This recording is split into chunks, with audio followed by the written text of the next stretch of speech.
Hi and welcome to another free.volous webisode. I'm coming to you from the future, but it's still the past for you, so that doesn't matter.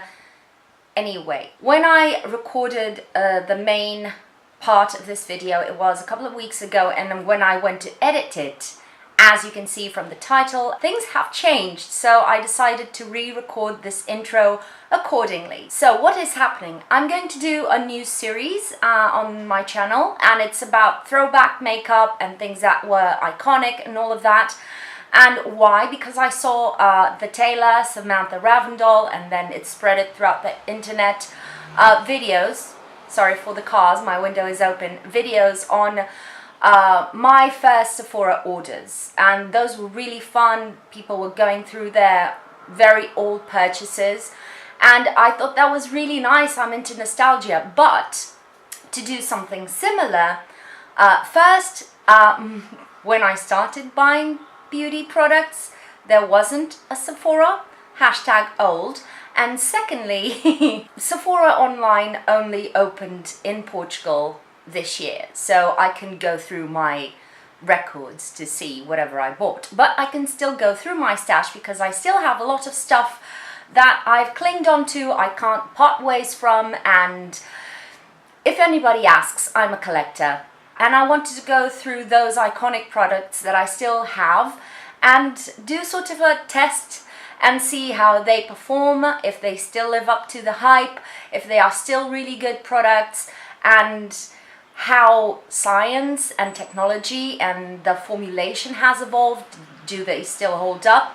So that's basically what I try to do with this series. That being said, I will be using makeup that is past its prime. Basically, it may be expired, and I'm not condoning and telling you to go out and look through your stash and put 5-year-old lipsticks on your face, but just keep that in mind. I'm doing this at my own risk. If you decide to do so, you're doing it at your own risk. It's not my fault. I had to start this series with one of the most iconic products, I think, and it is 8 years old, and it is the Naked palette. It is the mother of all palettes in a way. Before this, we had those quads and trios to play with. You could make your own palette if you had some money to spend with MAC singles, but there wasn't that kind of the palette. And at the same time, not only this is one palette with several colors, they're very wearable. From daytime to nighttime, you can smoke it up, deepen it up, add a splash of color with this dark, not dark, but gunmetal blue here, but you have a lot of neutral, so it's more user-friendly, beginner-friendly. So this was a hit in its own right, and for a reason. And this is the reason why I'm re-recording this part, the intro, because it seems that Urban Decay is discontinuing this palette after 8 years of tremendous success. I think they thought it's time to go. So if you want to get a hold of it, don't walk, run. Now, regarding this specific palette, what can I say? You only have 2 mattes, which are Naked and Buck, these 2 browns here, which are good transition colors. You have an assortment of neutrals, as I said. Within the brown bronzy family, you have a gold here, you have this champagne here, sidecar, you have these light pinkier shades or white based shades, and then you have some smokier colors to play with. Most of them are shimmers, and some of them have glitter in them. In that sense, I think that technology has evolved, and the glitter fallout, especially with sidecar here, and even creep, which is not a matte black, it has glitters to it. It's quite an intense fallout, and you should do your eyes first. That's just my opinion. But regarding the quality, they still work really well. They're not as pigmented, or not that pigmented that a beginner would be scared. Yes, they pack a punch in terms of pigment, but you can blend them easily and you can build them up. It's not that intense first swipe that you think, okay, my life is ruined. The one thing I wanted to mention though is that colors like these, like Toasted and Hustle, which are more pinky purplish, I was expecting to see a bit more purple on my eyes, but it may have to do with my skin tone, but honestly they kind of muddled up on my eyes. You will see on the tutorial that I did, they didn't look as impactful and bright despite me wearing a primer. I wasn't seeing a lot of color differences, so they kind of meshed together a bit too much, losing a bit of that interest. So if you would go with Hustle and Smog or Toasted and Smog, you could try and do that because you have the brown hair and this is more pink, but then on the eyes they will look kind of very similar and muddled up. So that's something to keep in mind regarding the palette, that and the fallout. Other than that, the only downside about this palette is that there are only two mattes, Naked and Buck, as I said. They are good transition colors. Naked is basically the color of my lids right now and of my skin, but they are still good base transition colors, but I think they should throw in another brown, darker brown, and maybe a matte black. That would be interesting, but what does this matter when this is going to be discontinued? That being said, of course, that Urban Decay formulas have evolved over time and they are a bit different. They are more pigmented, the shimmers are more foiled, the mattes are still quite nice and buttery. I don't think that they have changed that much in that sense. Maybe a bit less patchy. I'm talking about Creep here, which is a base. The base is a matte black and it's a bit patchy. Maybe they have solved that. And maybe that's why they are ditching this one, I don't know. But they could reformulate it and maybe make the colors a bit more impactful, I would say. This was one of my first purchases, not this one specifically, because I don't know why somebody at Christmas decided to give this one to me, so I got rid of the other one, which was really old and battered. But yeah, RIP Naked palette. You are one of a kind, and we in the makeup community will not forget you until next launch. In case you're wondering, I'm using on my eyes today all the shades that I didn't use on the tutorial. So in case you want to know, I have Smog all over the lid and blended into my crease slightly. I have a touch of half-baked with my finger right on the center. I used a little bit, just the tiniest bit of Buck on my crease just to blend out Smog, and then I used a blend of Smog and Dark Horse on my lower lash line, and then I finished off with a brown pencil eyeliner and mascara, of course. So before we jump into the tutorial, and let me warn you that in these throwback episodes I will always have a longer intro talking about the product. Yeah, but before we jump into the tutorial, let me know, do you still use your Naked palette? Do you remember when you first bought it?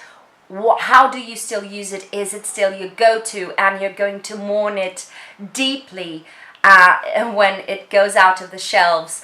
And also let me know, what products would you like to see on the throwback episodes? Maybe I have them in my stash, maybe I won't. Which were the most iconic for you, and do you still use them? So because we're jumping into a voiceover tutorial, let me just say my goodbyes right now. Thank you for being there. Don't forget to subscribe if you haven't already. Support smaller YouTubers. Share my channel. Leave me a thumbs up if you've enjoyed this video. And thank you for spending your time on me. And I'll see you on my next video. Bye.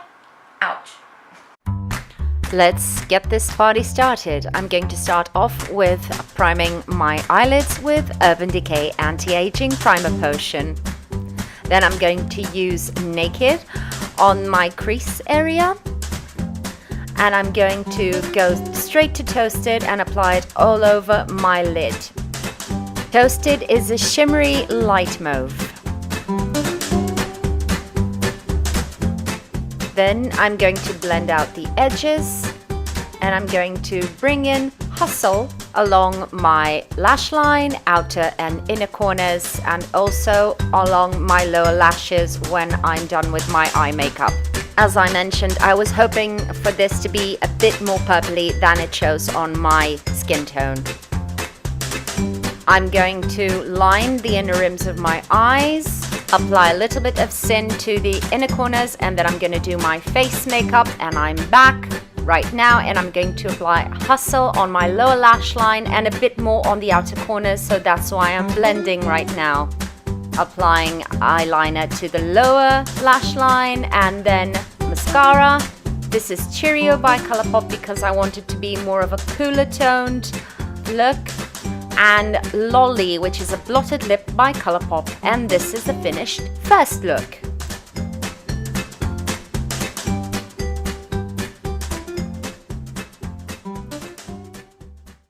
The second look, I must confess, didn't go that well, but I kept it so that you could get a gist of the idea. So I'm applying Virgin all over the lid. And then I'm going to do a line along my eyes with a liquid liner and do the tiniest wings because I have hooded eyes and no big wings for me. I can't fly anymore. And then I'm gonna go on the lower lash line with Gunmetal, which is the blue. And I was hoping this would look good, but it felt incomplete. So I'm going over the line with a bit of pencil liner and then a mix of Gunmetal and Creep, making the line a bit more blurry, but still with the definition from the wing liner. Because I wanted my crease to be warmer, I used my bronzer, and then I bronzed my face, of course. And I went with Persistence by MAC, which is a matte brownie lipstick. And a bit of gloss. This is Atole by Colourpop. And this is the finished second look without mascara because I'm an idiot. For the third look, please do ignore my hair. I just had a shower because I was going out for a party. So let's start with Naked on the crease.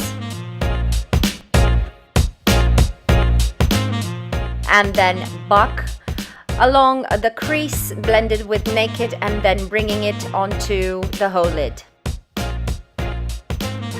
Blending the edges out with a clean brush. This in itself is a beautiful smoky eye for daytime in my opinion. Then I'm going to use Creep along the lash line and a little bit on the outer corners, and I'm going to diffuse it and blend it in with a fluffier brush. I tapped my brush really well to remove the glitter from Creep before applying because I wanted to use it as basically a matte color.